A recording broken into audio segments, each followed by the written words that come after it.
Hi hello friends, ఈరోజు వీడియోలో మనం కొబ్బరి అన్నం తయారు చేయడం నేర్చుకుందాము. ఫస్ట్ మనం ఇలా ఒక కొబ్బరికాయను తీసి తురిమి పెట్టుకోవాలి. ఇవి కొంచెం గోరువెచ్చగా చేసి పెట్టుకున్న వాటర్ అన్నమాట. ఈ వాటర్లో మనం కొబ్బరి తురుముని వేసుకోవాలి. ఈ వాటర్ ఏంటంటే మనం గ్లాస్కి 2 గ్లాసుల ముందుగానే కొలిచి కొంచెం గోరువెచ్చగా చేసి పెట్టుకోవాలన్నమాట. ఇలా అన్నమాట. నేను పావుతో 3 పావుల బియ్యానికి 6 గ్లాసులు వాటర్ తీసి ముందుగానే వేడి చేసి పెట్టుకున్నాను. కొబ్బరి కూరని అందులో వేసుకుంటున్నాం అన్నమాట. ఆ గోరువెచ్చని నీటిలో ఈ కొబ్బరి తురుముని వేసేయాలి.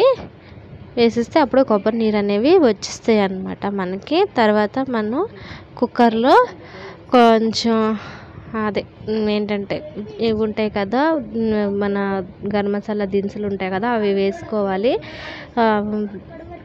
బిర్యానీ చేసేటప్పుడు వేసుకుంటాం కదా మనం, చెక్క, లవంగేలు, మిరియాలు అవి వేసుకున్నాం అన్నమాట. ఆకు ఇవి వేసుకొని ఆయిల్లో ఉల్లిపాయలు, పచ్చిమిరపకాయలు వేసుకోవాలి. ఇవి కొంచెం గోల్డెన్ బ్రౌన్ వచ్చేంత వరకు వేయించుకోవాలన్నమాట. ఇవన్నీ ఇలా వేసుకున్నాక బాగా వేయించుకోవాలి మనం అన్నీ కలిపి. అందులోనే కొంచెం అల్లం వెల్లుల్లి పేస్ట్ కూడా వేసేస్తామండి, చూపించలేదు మీకు. అవి బాగా ఏగేటప్పుడు కల్లా మనం ఇవి వడగొట్టుకోవాలన్నమాట. వాటర్లో మనం ముందుగానే వేసి ఉంచుకున్నాం కదా కొబ్బరి నీరు, ఆ కొబ్బరి నీరు కొంచెం నీరు అనేవి కొంచెం చల్లగా కొంచెం గోరువెచ్చగా అనమాట అయిన తర్వాత మనం ఇలా ఒక క్లాత్ పెట్టి, ఒక తెప్పల పైన క్లాత్ పెట్టి అందులో అది వేసుకుంటే మొత్తం వాటర్ అన్నీ కిందకు వచ్చేస్తాయి మనకి కొబ్బరి నీరు. ఇవి ఇలా పెట్టి పిండేసుకోవాలన్నమాట వాటర్ మొత్తం మనం. ఇదన్నమాట. ఇలా కొబ్బరి నీరు తీసేసుకోవాలి, మనం తీసి పెట్టుకోవాలి. కొంచెం వేడిగా ఉంది, అందుకే పిండడానికి కొంచెం ఇబ్బంది అవుతుంది అన్నమాట.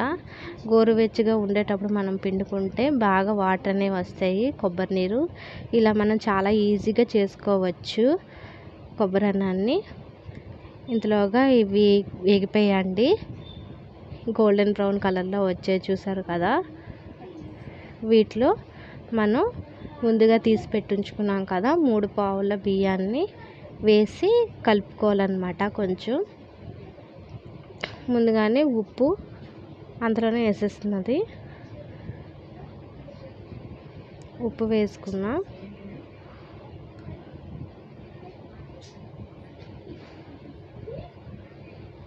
తర్వాత కొంచెం లైట్గా గరం మసాలా వేసారనమాట. గరం మసాలా అంటే అది బిర్యానీ మసాలా ఉంటుంది కదా, అది వేసుకోవాలి. కొంచెం కారం, ఒక చిటికెడులా కారం వేసుకున్నాం. ఇప్పుడు ఇవి కొంచెం లైట్గా కలిపిన తర్వాత మనం ముందుగా తీసి పెట్టుకున్న బియ్యాన్ని వేసుకోవాలన్నమాట అందులో. చూడండి, ఇలా మనం ముందుగా కొలిచి ఉంచుకున్నాం కదా ఆ రైస్ మొత్తాన్ని అందులో వేసేసుకోవాలి. వేసుకున్నాక బాగా కలుపుకోవాలన్నమాట మొత్తాన్ని. కావాలంటే జీడిపప్పు వేసుకుంటే బాగుంటుందండి. సింపుల్ మెథడ్లో చూపిస్తున్నాను నేను. ఇప్పుడు పూజల టైంలో ఉన్నాం కదా, రోజు కొబ్బరికాయలు అనేవి ఇంట్లో కుళ్ళిపోతూ ఉంటాయి వేస్ట్గా. అలాంటప్పుడు మనం ఇలా ఈజీగా చేసుకోవచ్చు. ముందు ఉంచుకున్నాం కదా మనం ఆ కోకోనట్ వాటర్ని ఇలా అందులో వేసేసుకోవాలి. వేసుకున్నాక మనం ముందుగా వేరేగా కొంచెం ఉంచుకోవాలన్నమాట కొబ్బరి తురుముని. అది కొంచెం పైన అలా జల్లుకోవాలన్నమాట.